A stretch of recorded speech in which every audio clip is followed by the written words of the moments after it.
How's it going, ladies and bruises? I'm Bobby Sixkilla and welcome back to Head As Code. This is an exciting one. This is an exciting one because we finally unlocked our first lock right here in the yellow. So that's going to let us unlock one of the major endings, I believe. Probably not the true ending, but definitely a major ending. I'm not too sure how we're going to get into it. I assume from this somehow we'll work our way through it. But I'll jump in and once we figure out how to get into this path, we will check it out. Until then, bring you back.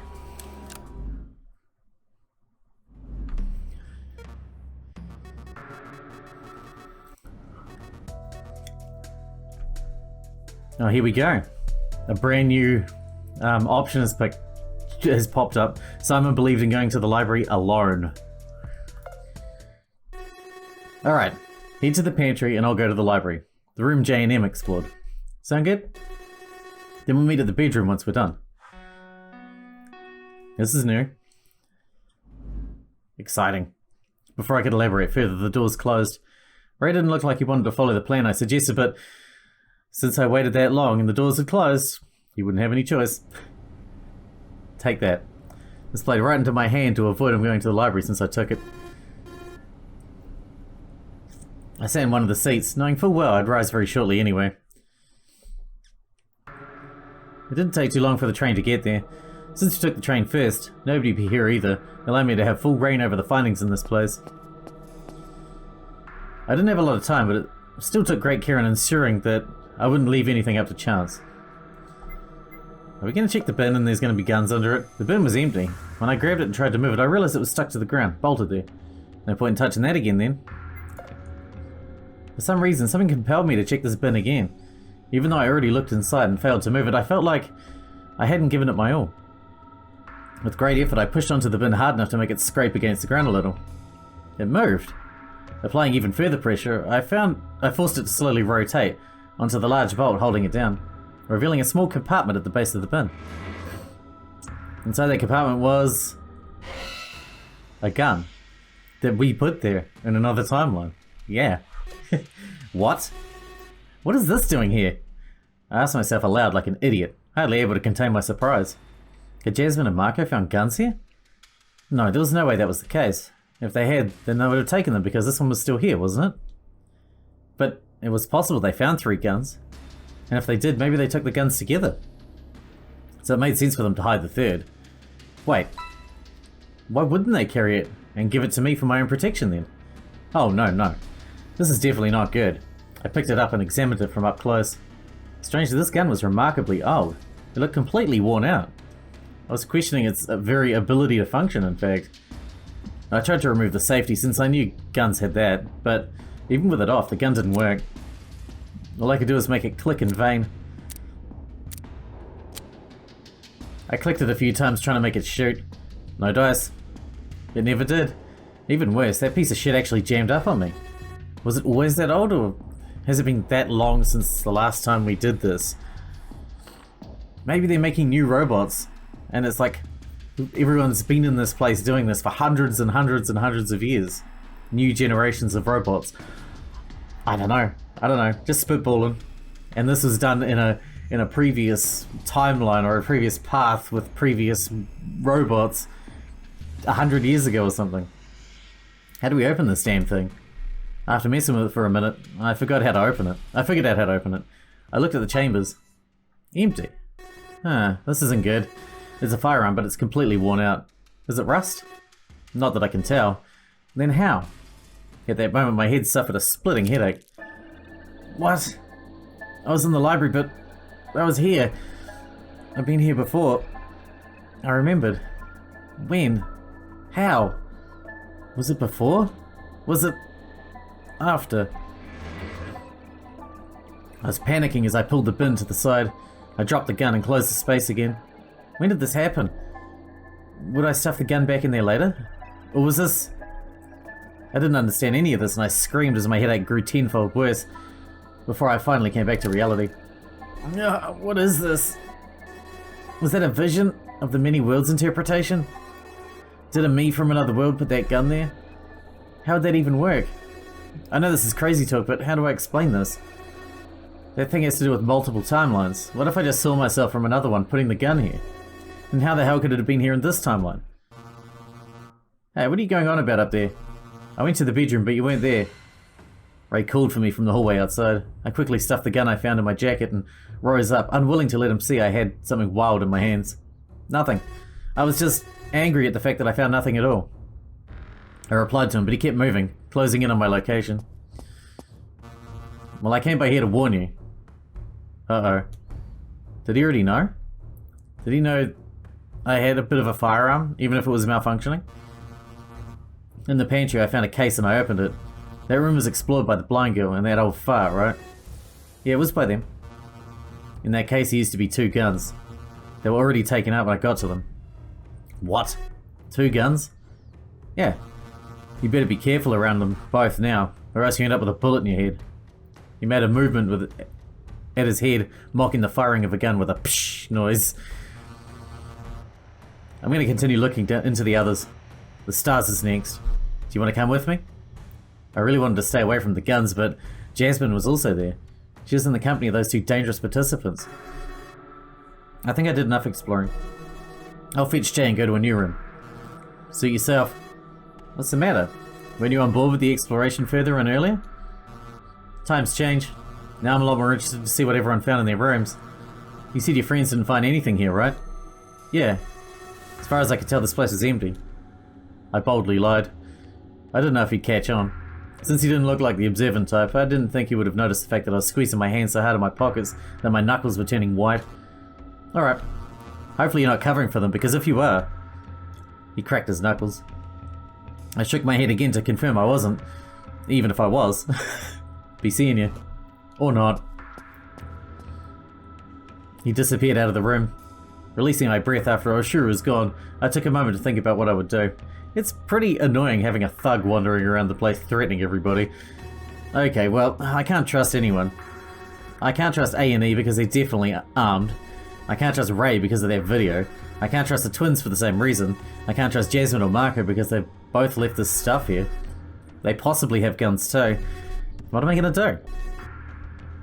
Okay. Let's think about this logically, Simon. Look, if they came here and didn't take the gun, isn't that a good thing? Either they didn't find it, or they decided they didn't want to take a gun anyway. Maybe Jasmine and Marco won't shoot you, but A&E might. So I need to make sure they won't be able to. Well, E won't. She won't be able to fucking see you to shoot you. Easiest way is to rob them with their guns, but how? Suddenly, after asking myself that, I came to a sudden realization. I thought of a way to perhaps make use of this gun, even if it was useless in its current state. It was flimsy. It was hinging on a bit of luck, but it was a plan nonetheless. I left the room and took the train back to the lounge. I slipped into the lounge after making sure there was no one there. I didn't know who would be around the bar, but judging by the voices I heard from afar, 3 of them were still around. Jasmine, A, and E. The twins have vacated the area. Perfect enough. It would have been better if Jasmine hadn't been there, but I couldn't pick every detail of this battle. I spent a moment to go over it in my head. First I was gonna hold E hostage. I was gonna slip in, nonchalant, until I got close to it. I had the gun ready in my pocket. It was broken, of course, but from far enough, I don't think anyone would notice the difference. With her hostage, I'll have the old man spill the beans on everything they've been doing behind our backs. There was a possibility A would be Smiley, in which case I'd probably just lose. He might not have minded me offing E if he was, which meant my hostage would be worthless. I shook my head. It was hinging on a chance, but just this once I decided to be a gambling man. Hey S, you're back. Are you ready to head out? Yeah, I'm ready to head out.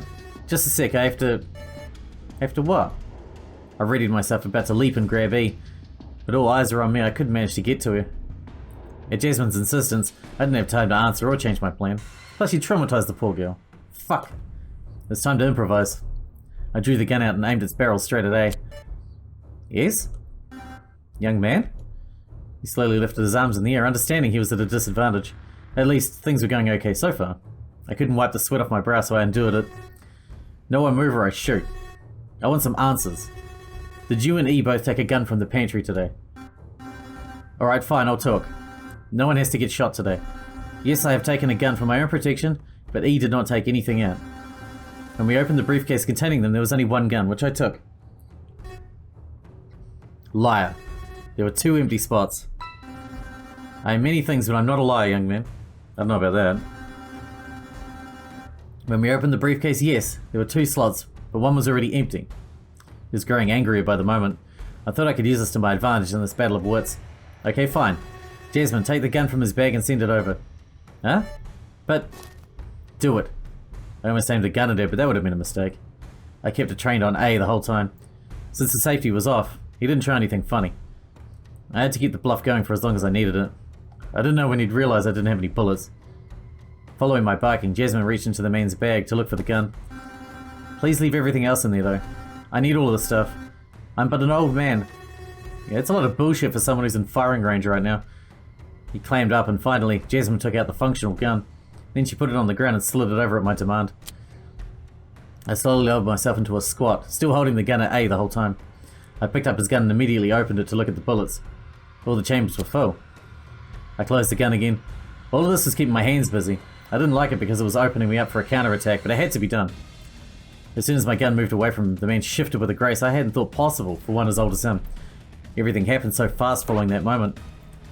Thinking he was moving to get me, I backed away. However, he wasn't going for me. Instead, he was going for Jasmine. While I didn't want him to hurt her, my mind made up a last-second plan. In this moment of inattention, I switched my guns in my hands without looking at him. I had to bring as little attention to what I was doing as possible. Jasmine's noise brought me back to what the old man was doing. He was holding her hostage with a knife at her neck. He looked at me triumphantly, raising a finger to give me orders to follow. Slide my gun back over unless you want to lose your friend. I'm a man of my word, and I will tell you that I don't plan on faltering at the last second. If the knife moves, it'll move the whole way. I did as requested. I leaned down and reached for the gun. Of course, he knew I could have just shot him, but I didn't trust my aim. He probably would still cut Jasmine's throat. Or worse, I'd probably shoot Jasmine by mistake. For all my focus, I was still nervous, and I'd never shot a gun before. Slowly, I set it to the ground and slid it over while that asshole wore a victorious smirk. Sadly for him, the gun I sent to him was mine, not his. His gun was still in my hand. All my hopes rested on the fact that he wouldn't notice. As I rose, he let go of Jasmine to grab the gun from the floor. Immediately, Jasmine backed away, putting several meters between the two of them. Now shoot his ass. Don't do anything rash now. Wait, don't shoot. Jasmine interjected herself, to no avail. The old man chuckled. Yes. He still thought he had the upper hand. It would have been a mistake to show my victory yet, so I patiently waited. It's over, Jay. One of us will die today, and if S dies, I cannot guarantee your survival either. The old man took a pause once we both aimed at each other with our respective guns. He hesitated, but in the end, I saw his glare narrow.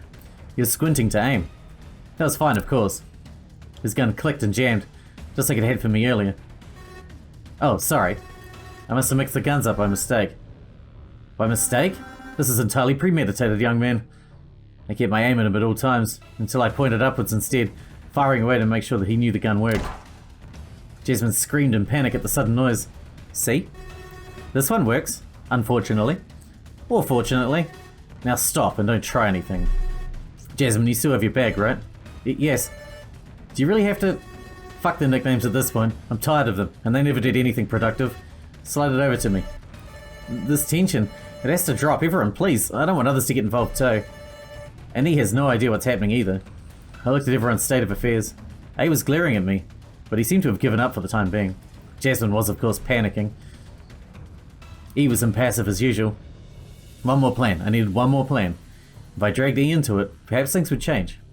I couldn't do it by myself, though. Okay. If you aren't going to slide it over, then take out the paper and write what I'm about to tell you. But, quick. She recoiled as I barked at her. Then she grabbed a sheet of paper and brought out the pens on the counter. As I instructed her, she wrote on the paper and then gave E the sheet. Alright, that's enough now. What is your... But E interrupted him by panicking just like Jasmine had done before. Okay. I'll talk. I think I know it, yes. Please don't shoot anyone. We can all make it out, so please. Poor thing. Closing the distance, I grabbed her shoulder and pulled her to the lounge. She stabilized before too much time had passed. Jasmine took a step forward, but I didn't fully trust her either. I couldn't forget the doubts I had lingering over her and Marco. Can I at least listen to what she has to say? A remained silent, apparently attentive too. If he was interested in what E had to say, perhaps he was not. In fact, Smiley, or maybe he was just interested in my plan. I nodded at Jasmine's request. Do I talk now? I tapped E's hand, as if telling her to. Okay, so, you want to know how to leave? I've been thinking about it, and I think I know how. You know how we have numbers on our collars, right? And to leave, we have to find the extra person to help, right? But what if... And I'm pretty sure the extra person is just another person in our group. The number 1 collar would pair with the number 8 collar, and then we have the number 9 together. The number 2 and the number 7, 3 and 6, 4 and 5 can all pair up to form number 9 too, which means that everyone can go. I took a moment to remember my number. Right, it was 2. I pushed my thumb onto the back of E's collar, making her shiver in apprehension. Her collar showed the number 7. She's got 7, I have 2. So I think this is where I go. Jasmine, send me the bag. She obeyed and slid it to the ground as I reached for E's hand and tugged her over. What? Is it time to go? Please don't shoot anybody. I quickly picked up the bag Jasmine had sent me. The preparations to leave the room had taken a while, but before too much time had passed, I was off. And no one moved. If I hear footsteps, I'll come shoot anyway. Wait until I'm gone and then you can go. I looked at Jasmine, then A. And if you're still stuck here, I'll come with the police. If you can, it would be great. She still had the hopes that I would come help her. Of course I wanted to, but there was a part of me that still couldn't trust her the way I'd done before. Swiftly I left with E, pulling her along. On the way out, I stuffed the revolver back in my jacket. I went down the staircase, and I met the twins. Oh, hi. The others are waiting for you upstairs. Did I make them wait too long? They ran past me, deciding to ignore the fact that I was dragging the disabled girl alongside me. Well, this is going well, isn't it? This is the first time we've really gotten aggressive. I slipped out of the lobby and found the train still there. I didn't think it was something our guy would really be doing, since he wouldn't kill Ray before. Quickly I took it for a destination unknown, E in tow. I took the first one the train stopped at, the pantry. How ironic that I was going to leave at the station that arsehole and his potential maniac had explored. Speaking of, I was still tugging her along. Not for much longer though. When my adrenaline died off, I was in front of the scanners. Where are we going? Please tell me. If not that, tell me something. Anything. Ignoring her for now. Perhaps that was cold of me, but I couldn't brush off the fact that she'd accompanied A this whole time, keeping her thoughts to herself, and even probably conspired with the old man. I couldn't trust her, but she had to be with me, if what she said was true. I took a deep breath. Then she stepped through the scanners. And then... nothing happened. There was no beeping. There was no cutting our heads off. The door slowly closed behind us, but other than that, nothing. We were home free. Assuming the elevator I could see at the end of the bend was our way out. I released E's hand. Right now she was a ball and chain keeping me anchored here. She would get in the way. If it was truly safe to go up, I'd bring her and deliver her to the authorities, where they would decide her fate. Are we outside? Where are we? Please let me know. She dropped to sit against the wall in the relative darkness after my refusal to talk to her. Instead, I made my way to the elevator. We were on floor -15, apparently. I pushed the button labeled with a 0. It moved up. I realized the whole elevator was moving, that my friends would be staying here too, until I found a way to get them out there. And then I'd have to clear up this little misconception between us. After a long time, the elevator stopped at what I presume was floor 0, which was above ground, perhaps. As the doors opened, I smelled fresh air. I was coming up from a staircase. I descended quickly. Bright light was pouring out into my face. Was this outside? It was blinding me. The sight of outside world was blinding me. I heard things too. I heard water. I heard seagulls. Oh my god, we're outside. Everything was so peaceful. As I stepped out of the building I'd been in, I realized it wasn't a building. It was just a bunch of ruins. The staircase had given way to a deserted island covered with rubble here and there. Yes! I made it out. We're out. It's so calm here. Woohoo! I was outside. It was over. Finally, I'd left that terrible place, and yet I couldn't shake the feeling that this place was horribly wrong. In my search, I found no civilization. There was no Montreal. I could walk a few meters to reach the beach from the rubble-filled station, but there was no one there either. I walked in one direction for a while. A solid 5 minutes of walking confirmed what I thought. This island was deserted. As I thought about the fact I was on a deserted island, a thought flashed in my head. Something about the letter I... The thought was something about the letter I... and how it took the second spot. The letter I and how it took the second spot. The second letter was I for some reason. I didn't know what it meant. After everything I'd gone through, I chalked up the moment to insanity. When I came back to the elevator, I saw that E had somehow felt her way up to it, and used it from the hallway I'd left her in before. I was lucky because when I tried to use it again, it didn't work. I was stranded on this island, just like my friends were stranded in the subway below us. This is a little strange, but I suppose I can work with this. Many days passed. We kept the collars. They weren't going off, and we couldn't remove them. One day I woke up and E's headset and her faceplate were gone. But we kept the collars on, always. I didn't know what happened during our sleep, but everything was fine here now. After a few days of reacquainting ourselves, she told me that she never conspired with A, that his name was Agnes, and that she was wary of him a lot. None of it mattered, of course. We decided to settle here and survive on our own. It wasn't so bad. Despite it not being how I'd chosen to leave the island if I'd given the choice, it was still good enough. E was cute. I never saw my friends again. They might have escaped too, but I didn't know. If this place had multiple exits, were they on an island too somewhere? A part of me wanted to go and explore and see if that was the case, but another part of me had fallen back into my usual cowardice. I refrained and instead choose to live a happy life here with E. Was it a dream? Was it a nightmare? If it had been a nightmare, this part was now a dream. Perhaps it was a dream made by a butterfly who dreamed it had been kidnapped as Simon. Together we were stranded on an island, and yet, instead of a future spent in darkness, our lives were illuminated with the brightest light. Ending Q? Island good end. I guess that's as good as it's gonna get. We haven't unlocked any new locks, but we're so close to unlocking the blue and green locks. I know this is going to be a short episode, but we're going to wrap this one up here because that was a major ending, and we are over 20 minutes in. I don't want to kick off a new one just yet, but we will talk about what we're going to do next. I think we got full-on credits. I think in the next one we're going to do that, move on to the next path. I don't remember what color that was. Was it purple? Pink? Something like that? Yeah, something like that. Anyway, we'll work on the next path and hopefully that will give us an ending that will unlock one of the major endings again. And obviously those major endings are going to unlock the true ending once you get enough of them. But yeah, that was pretty crazy. We actually got outside. That's a better good end than our last one, even though we were kind of a prick in that one. The last good end we were nice, but we got our head cut off. This one we weren't so nice, but we didn't get our head cut off. And both ends we ended with E, either way. Which is nice. Anyway, I hope you guys enjoyed it. Thanks for watching. Thanks for hanging out with me, and I'll see you in the next one.